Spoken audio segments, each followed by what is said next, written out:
Tonight we'll descend into the quiet corners of childhood fear. Not the kind you grow out of, but the kind that grows into you.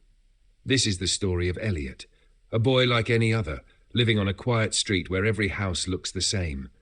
Except for the one thing beneath his window. They told him it was just the wind, just the plumbing, just his imagination. But every night the laughter came back, a little closer, a little louder, a little harder to ignore. So if you're lying in bed right now with your curtains drawn tight and the room just a little too quiet, listen closely. You might hear it too. The clown in the drain.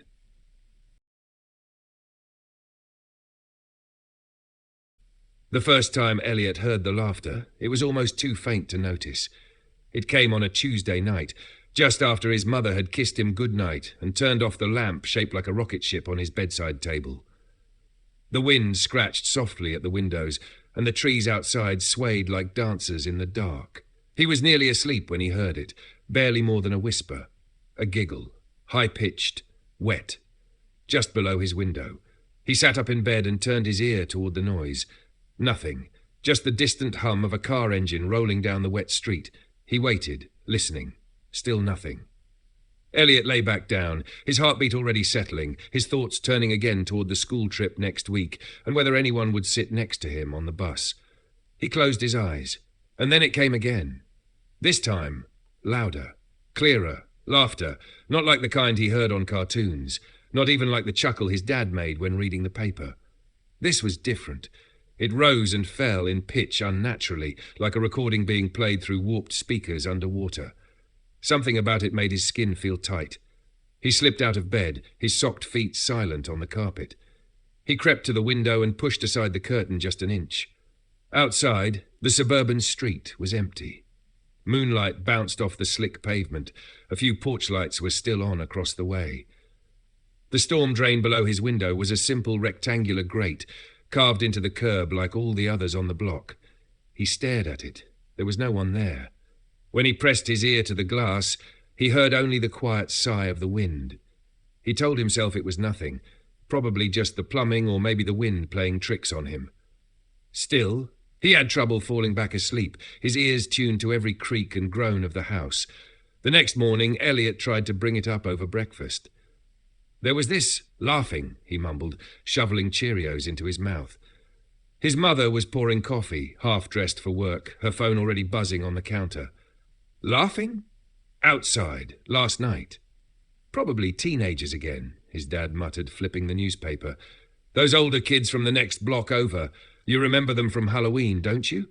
They knocked over all the trash cans. Elliot nodded, unsure. It didn't sound like teenagers. It didn't sound like anyone. That night, he heard it again. The laughter came earlier this time, around 9 p.m., just after the lights were out. It rose like a whisper from the drain, thin and wet and rhythmic. Elliot didn't get out of bed this time. He just sat there, frozen under the covers, eyes fixed on the window. He could feel it now. A presence, not quite sight or sound. A prickling awareness that something was down there, something that knew he was listening, watching, waiting. After maybe 15 minutes, the laughter stopped. He eventually drifted into a dreamless sleep. On Wednesday, Elliot tried to avoid looking at the drain altogether.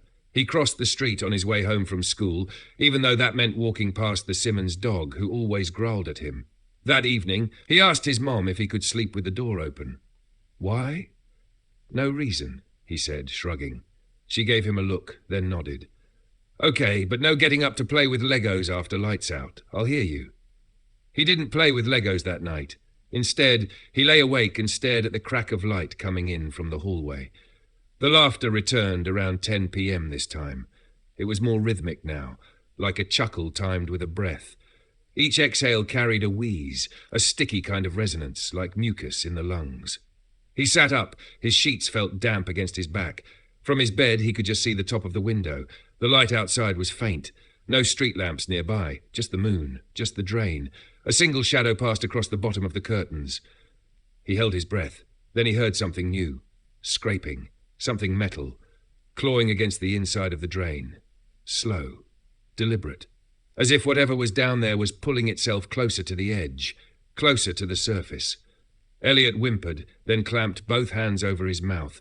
A new sound followed, sniffing, as though something were breathing through its teeth just beneath his window.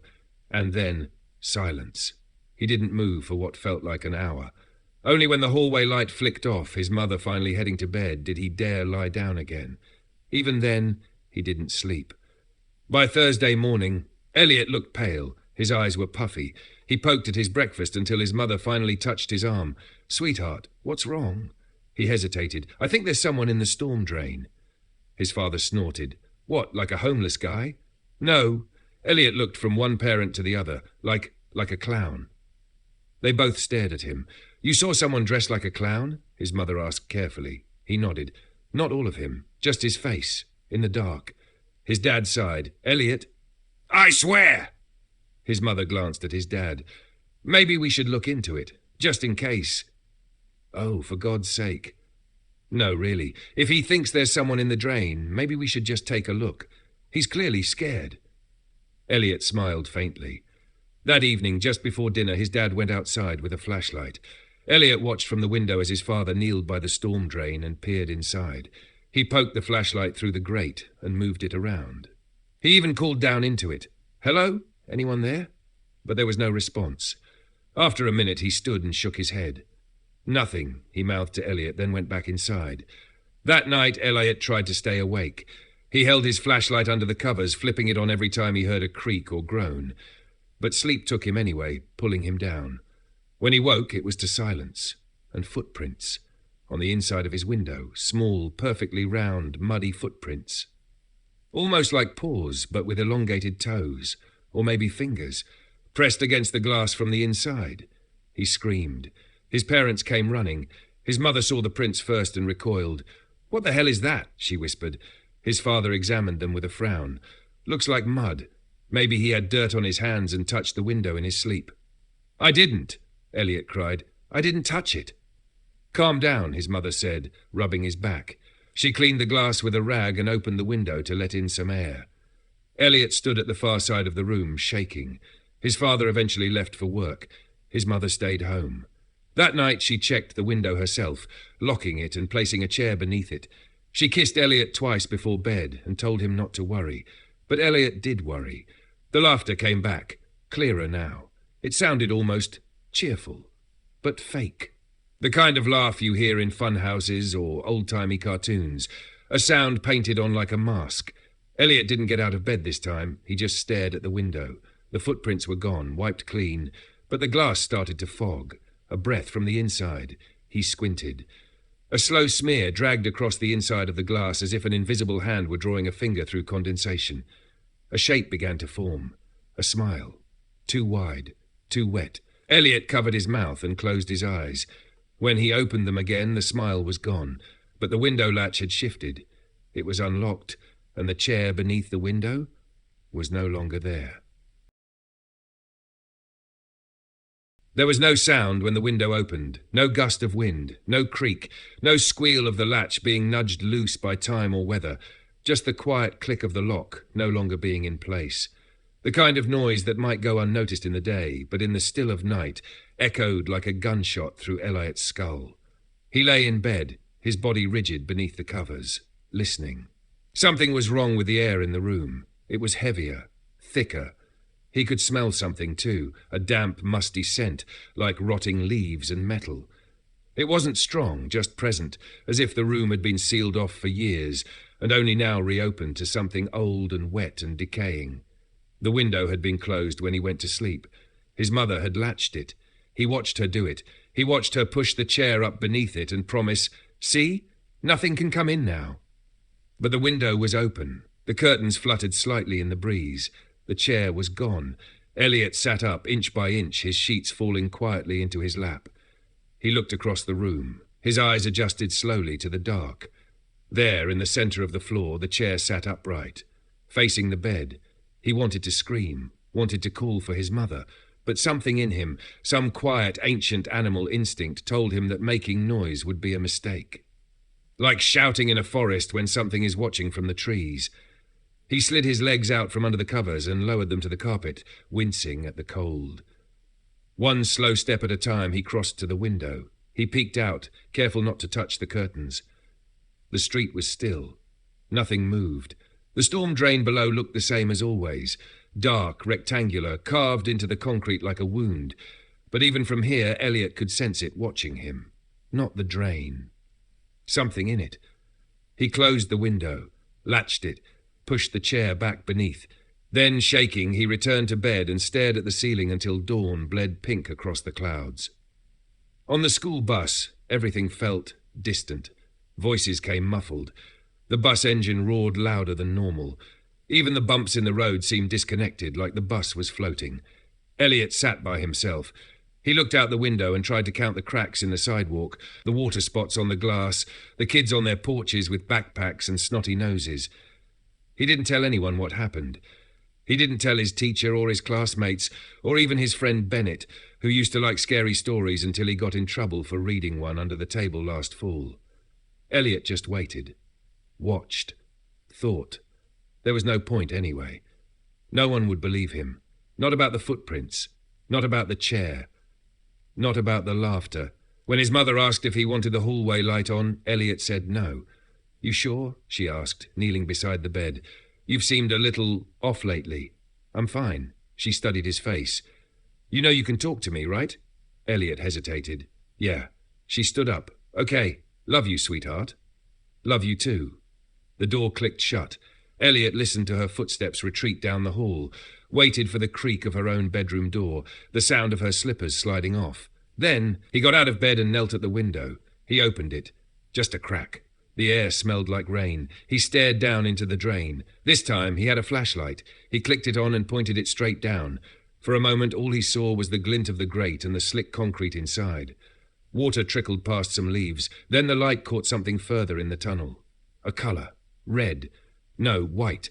A shape shifted. It was fast, too fast, but he saw it. A face. Pale. Round. Hairline receding into blackness. Something smeared in red beneath the nose. The smile. Wide, like it had been carved in. The eyes didn't blink. They simply stared, unmoving, as though they'd been waiting. Elliot dropped the flashlight. It clattered on the sidewalk. He slammed the window shut and backed away, breath ragged.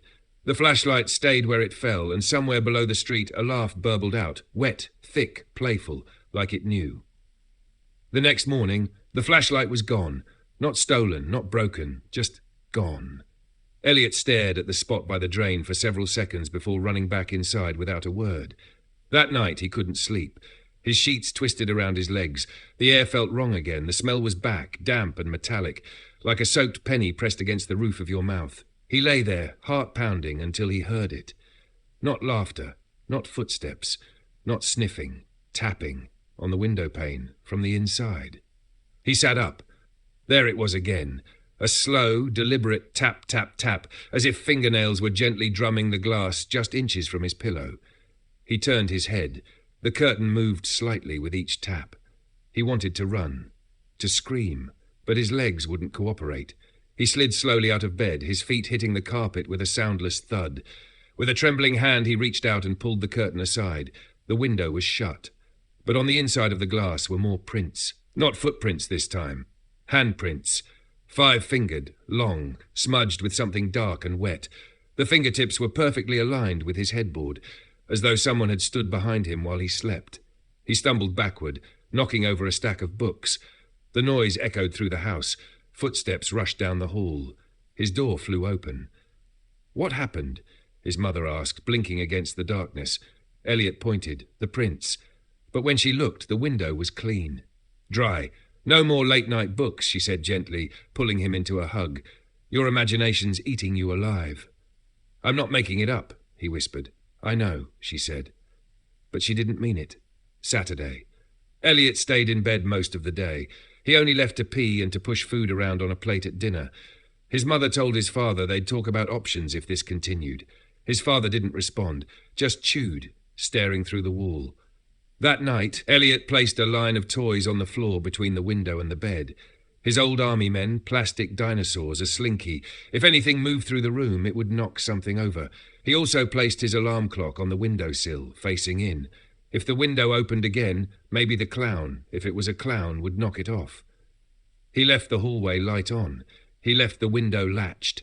He tried to sleep, but the tapping came back. First soft, then harder, then faster. Tap, tap, tap, tap, tap, tap.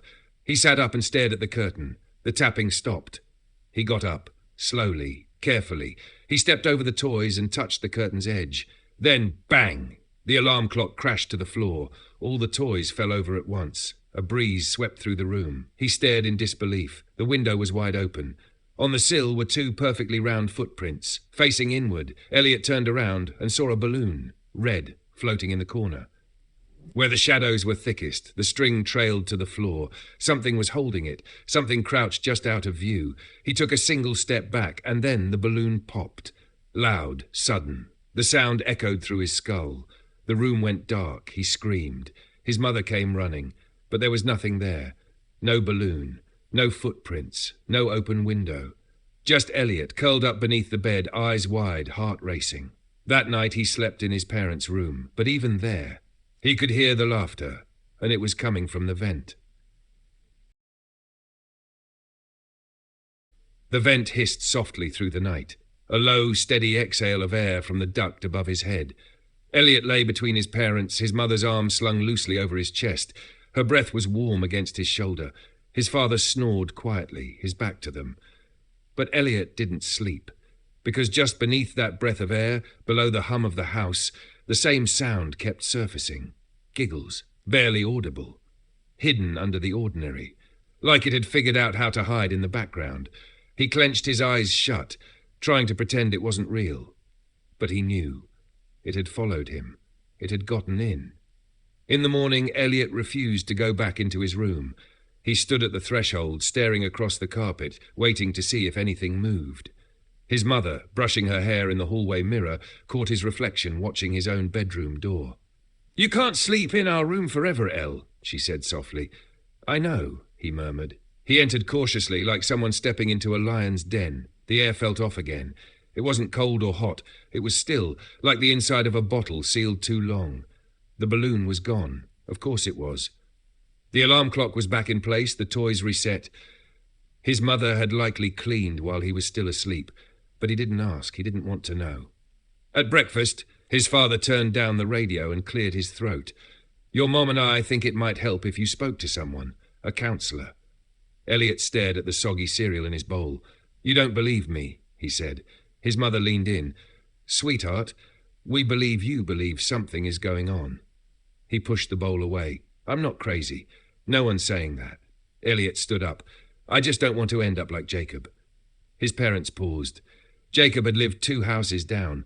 3 months ago, he'd disappeared. Just gone. His parents woke up to find his bed empty and his window wide open. No sign of a struggle, no prints, no sounds. The entire neighborhood was on edge for weeks. They'd found his backpack in the storm drain, that was all. His father's voice was stiff. "Don't talk like that." Elliot went upstairs and locked his door. The next few nights passed in a kind of uneasy quiet. No tapping, no laughter, no footprints, no balloons. By Tuesday, his mother declared that things were getting better. Elliot hadn't told her that he'd stuffed a towel into the vent above his bed, or that he was leaving his flashlight on under the covers all night, or that he was peeing in an empty water bottle to avoid walking to the bathroom in the dark. Things weren't better. They were quieter, and quieter felt worse. It felt like something was waiting. On Thursday, it rained. Not a light mist, but a full-on downpour, sheets of water hammering the pavement, rolling off rooftops, flooding gutters. From his classroom window, Elliot could see the water racing along the sidewalk and pooling near the curb. The storm drains were drinking greedily, gulping it all down, and that's when he saw it. A red balloon, not floating, tethered, sticking out of the mouth of the drain near the school parking lot. It was tied to the grate with a bit of twine. He stood up so fast his desk screeched. Mrs. Rhodes looked up. "Elliot?" "Bathroom," he blurted. He was already out the door. He ran across the rain-slick sidewalk, soaking his shoes. The balloon bounced slightly in the wind, still tied firmly in place. He stopped a few feet away, staring. The storm drain was wider than the one near his house. A shallow pool of water sloshed at its mouth, leaves and bits of trash swirling in the current. He crouched and looked in. At first, he saw nothing but shadows and the rhythmic flicker of water droplets hitting metal. But then, 2 eyes, round, white, just there, watching, unblinking. He fell backwards, splashing into the runoff. Kids were coming outside now, umbrellas popping open like mushrooms. He scrambled up and ran, heart-pounding, shirt plastered to his chest. The clown was everywhere. That night, Elliot dug into the hall closet and found his father's old camcorder. It was dusty but worked. He tested the battery. The screen flickered. The tape inside clicked forward. He set it on his windowsill, aimed directly at the street drain. "Let's see you laugh at this," he whispered. He left the window closed this time, locked. He piled books on the windowsill. He wedged a chair against the frame. He even tied a jump rope around the latch, looping it to the closet door handle like a pulley trap. The clown wasn't getting in. Not tonight. And for once, Elliot slept. In the morning, the window was still shut. The books were still there. The rope was taut. He felt a glimmer of hope as he removed the camera from the sill and flipped open the screen. He rewound the tape, then hit play. It was dark at first, then moonlight crept into frame. Nothing happened for several minutes. A few cars passed. A cat walked across the sidewalk. Then, movement. From inside the drain. A shape. The screen flickered. The image jittered as though something was interfering with the tape. Then static. The screen went black. When it came back, the balloon was on the inside of the window. In the footage. Just floating. Tethered to something off frame. And a shadow, his shadow could be seen sitting up in bed, turning toward it. Elliot's hands began to shake. He stopped the tape. Outside, he heard the mail truck pass. A sprinkler ticked on somewhere down the block. Inside, everything felt too still. He pressed rewind again and watched closely. This time, just before the balloon appeared in the window, the camera shifted. It moved, by itself, as if someone had picked it up. The footage swayed, turned to face the room, the bed, the desk, the closet, then zoomed in, on him, sleeping. The tape ended. Elliot stood frozen, the camcorder still humming in his hands. That afternoon he went outside with a screwdriver and pried the grate off the storm drain. Water sloshed below, carrying leaves and bits of plastic. It was dark, too dark to see. He dropped in a rock. It clunked against the metal pipe, then vanished. He leaned in. The smell hit him first, wet soil, rust, and something sharp like blood under fingernails. Then, far below, laughter. Not a full chuckle this time, just a whisper. A breathy, toothy wheeze that said one thing, "Elliot." He ran. That night, the laughter came from the ceiling. Not the window, not the vent. The ceiling. Above his bed was the attic hatch, one of those square panels you push up and aside. It creaked once, then again. The third time, it opened an inch.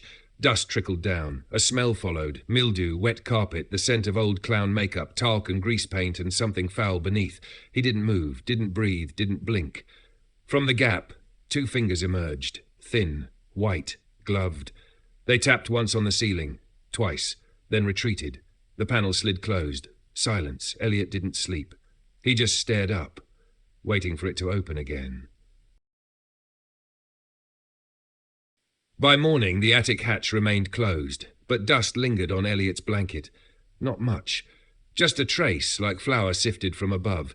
Proof that it had opened, that something had been there. Watching. He didn't tell his parents, not because he didn't want to, but because now he didn't think it would matter. The thing in the drain the clown had crossed over. He wasn't imagining it. He wasn't dreaming. It was inside the house. And worse, it knew he knew. Saturday brought a cold rain that seemed to settle into the bones of the neighborhood. Gutters overflowed. Yards turned to mud. Children stayed inside. But Elliot stood at the edge of his driveway, staring down at the storm drain like a dog watches a hole where something dangerous sleeps. He no longer avoided it. He studied it. He needed to understand it. The dark mouth of the drain gurgled softly, water funneling into unseen channels beneath the earth. The opening looked no different than 100 others on the block, but Elliot knew better. He knew this one breathed. He dropped a rubber ball into the drain. It disappeared into the black. No sound of it hitting bottom, just silence. The water never stopped flowing. That night, the smell came back stronger than ever. A mixture of wet meat, rust, and old breath. It seeped from the air vent, from the floorboards, from the cracks in the closet wall. It was like the house was beginning to sweat. And then it happened. The attic hatch opened fully. There was no creak this time, no warning, Just a gentle thump as the wooden panel dropped open, swinging on its hinges like a trapdoor in a stage floor. Elliot sat up in bed. The smell rolled down like fog. Something moved up there. He couldn't see it, but he could hear it, the faint shuffle of cloth dragging across insulation, a giggle smothered under floorboards, a click, a wheeze. His bedroom door was closed, but not locked. And he knew whatever was in the attic could come down whenever it pleased. He climbed out of bed, barefoot on cold floor, and dragged his dresser beneath the hatch. Not to climb up, to block it. He stacked books on top, wedged his chair across the frame. It wouldn't stop it, but it would slow it down. Then he sat in the corner of the room with a flashlight and a metal ruler clutched in both hands. And he waited. The whisper came around 2 a.m. from the walls. "You've seen me." He gripped the ruler tighter. "You heard me first." A small laugh. "And now I can hear you." He screamed. His parents burst into the room. The hatch was closed again. The smell was gone. The dresser had not moved. But Elliot was shaking, pale, eyes wide. They took him to the emergency room. "Sleep deprivation," the doctor said. "He's hallucinating." Elliot sat quietly on the hospital bed, hands in his lap. "He hasn't slept through the night in over a week," his mother explained. "He's terrified. He thinks something is in the attic," his father added. "A clown." The doctor raised an eyebrow. "That's specific." "I saw it," Eliot said. The doctor leaned in. "You saw a clown in the drain at first, then it came into my room." The doctor wrote something down. "We'll refer you to a specialist, a child psychologist." "I'm not crazy." "No, Eliot," the doctor said, "but fear can make our brains do strange things." Eliot looked up, voice low. "I didn't imagine the footprints." The doctor smiled politely, but there was pity in his eyes, and pity was worse than disbelief. Back home, Eliot refused to sleep in his room. His parents made up the guest bed for him. It had no vents overhead, no windows near the curb, no attic hatch. It was safer. For a few nights, nothing happened. No laughter, no footprints, no balloons. By Tuesday, his parents relaxed a little. His mother suggested returning to school. His father offered to take the afternoon off to play catch. Elliot almost believed it was over, until Wednesday night. The rain returned, worse than ever, a full flood. Water poured over the curb, pooling against the foundation. The backyard turned to swamp. The basement sump pump kicked on and hummed non-stop. And then, just after midnight, the guest room window exploded inward. Not broken, pushed, glass everywhere. The wind howled into the house. Elliot sat bolt upright in bed, blinking against the rain. On the windowsill, a trail of water. On the floor, 2 muddy handprints. In the corner, a balloon, red, dripping. His scream brought the whole house running. His parents were white-faced. His father grabbed a bat, searched the whole property. No intruders, just broken glass and footprints. They called the police. The officer on duty took a report, said the storm might have caused a pressure shift. But Elliot saw the look in his mother's eyes. She didn't believe that. Not anymore. She believed something was after her son. That Friday, they let Elliot sleep in the living room, where there were no vents, no attics, no drains. Just open space and walls. That night, while everyone slept, the plumbing backed up. Every sink, every toilet, every shower. Water gushed out, dark and smelling of rust and decay. It soaked carpets, ran under doors, carried bits of something. Hair, fabric, a shoelace. Elliot stood on the couch while his father screamed into the phone for an emergency plumber. And then Elliot saw it, in the toilet, a smile, painted, floating just beneath the surface, watching him. He passed out.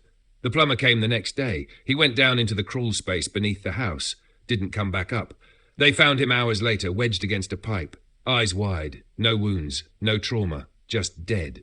Mouth open, as if he'd seen something he couldn't unsee. That night, Elliot begged his parents to leave. "We can't stay here," he whispered. "Where would we go?" his mother asked. "A hotel. Aunt Jan's. Anywhere."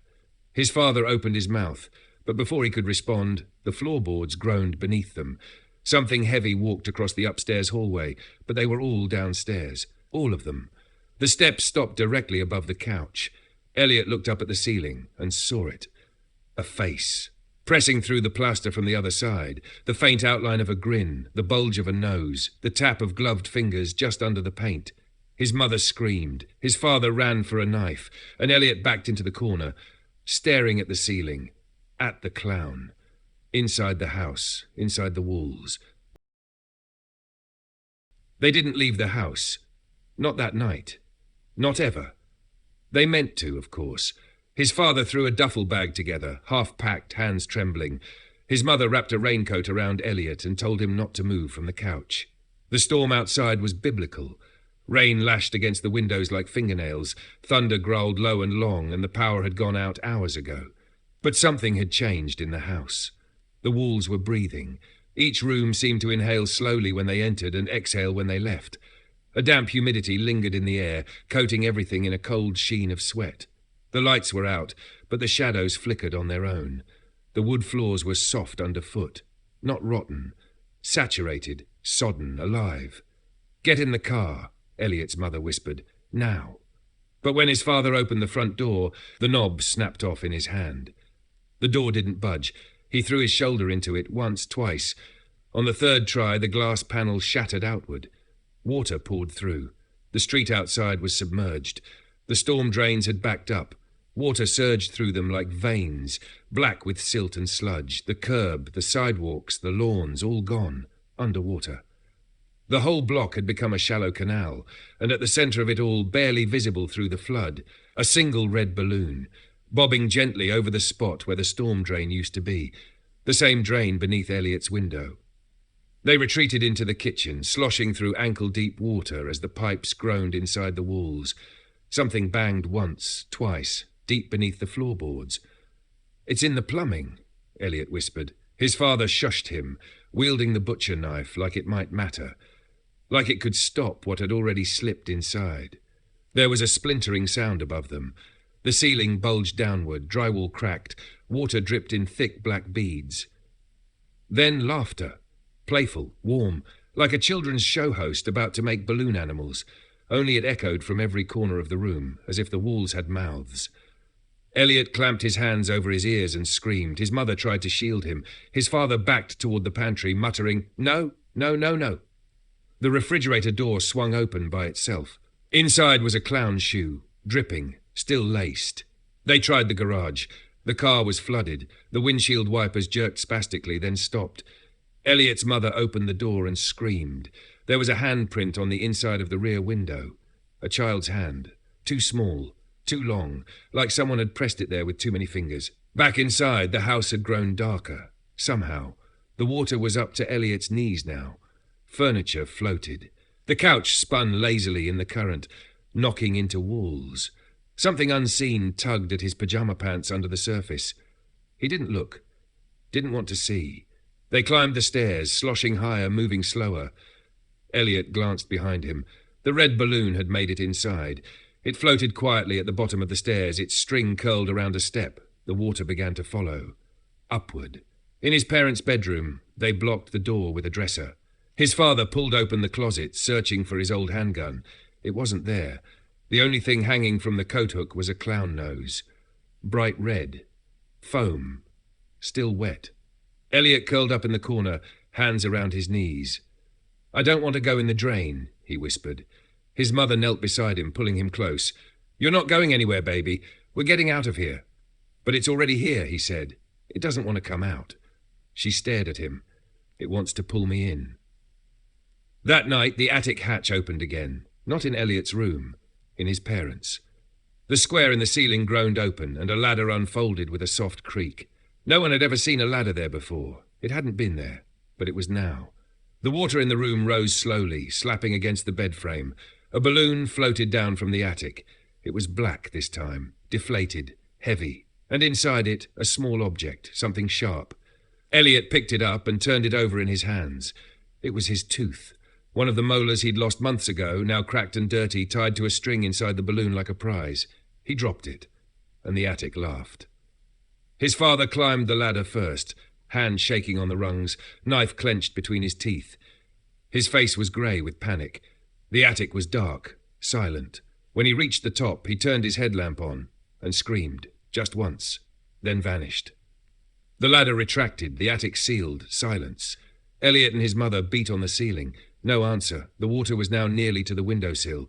Wind howled outside. A car alarm went off somewhere deep in the flood. Then, tap, tap, from behind the mirror. Elliot turned. Something was behind the glass. Not a reflection. A face. His face. Wide-eyed, soaked, mouth open in a silent scream. He stepped closer. The face mirrored him, but the room in the reflection was upside down. And just behind his mirrored self, visible over his shoulder, was a clown. Bent backward, upside down, its hands pressed against the ceiling of that other world. But in this world, it was standing upright, behind the glass, behind Elliot. The mirror cracked, a single fracture down the middle, then another, then dozens. And from the shattered surface, a hand emerged. It didn't break the glass, it slid through, like the mirror had become water. The hand gripped the frame. Then another followed, and the clown pulled itself out, face painted, eyes black, mouth stretching across its cheeks in a grin too wide to be human. Its suit was torn and soaked, sagging with water, but its makeup was perfect, except for one thing. Where the red nose should have been, there was a drain cap, bolted into its face, rusted. Its voice was soft, bubbling. "You've seen me." Elliot couldn't move. "You've heard me." The clown stepped forward, water sloshing with each step. "You've let me in." It placed a gloved finger on Elliot's forehead, and everything went black. He woke up in the morning sunlight, dry, safe, in his room. The window shut, the air clear, birdsong outside, no water, no footprints, no clown. His mother was in the kitchen, humming. His father sat at the table reading the newspaper. They looked normal, happy. "Sleep well, honey?" his mother asked. Elliot blinked. What happened?" "You had a nightmare," his father said, sipping coffee. "But everything's fine now." The house was perfect, clean, undamaged. Outside, the street was dry. The sky was blue, not a single trace of storm or flood or fear. But Elliot noticed something strange. The calendar on the fridge had changed. Not flipped, replaced. The month was wrong, so was the year. He checked the date on his dad's phone while he wasn't looking. It was 10 years later. He ran upstairs into his room. Everything was smaller, childish, like a museum exhibit of his old life. He looked in the mirror and screamed. It wasn't his face, not anymore. It was older, strained, eyes ringed with darkness, a forced grin on his lips. And behind him, not the clown, his younger self, staring through the mirror, mouth open in a scream, hands pressed against the glass. Elliot stumbled backward, hit the wall, fell. When he stood up again, the reflection was gone, just his own face, smiling, unmoving. He walked to the window, looked down at the street. The same storm drain sat beneath his window, empty, still. But when he leaned closer, he saw a shape below. Not the clown, not a balloon, a child, looking up, eyes wide, face pale, and on the inside of the drain, 2 handprints pressed against the grate from the inside.